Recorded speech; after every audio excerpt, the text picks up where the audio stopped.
बघा आपले शिवाचं जुनं टेम्पल आहे. आपले दगड बघू शकताय.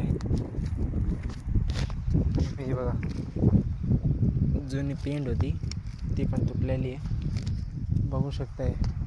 हे बघा हे बघा सर्व मंदिराची व्यवस्था एकदम खराब झालेली आहे.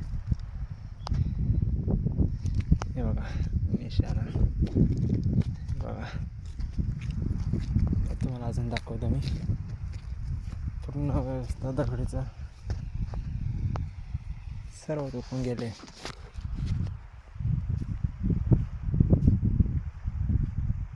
बघू शकताय तुम्ही. आपले हे नंदीला पण बघू शकताय. नंदीची व्यवस्था बघू शकता. हे आपलं मंदिर शिव मंदिर आहे.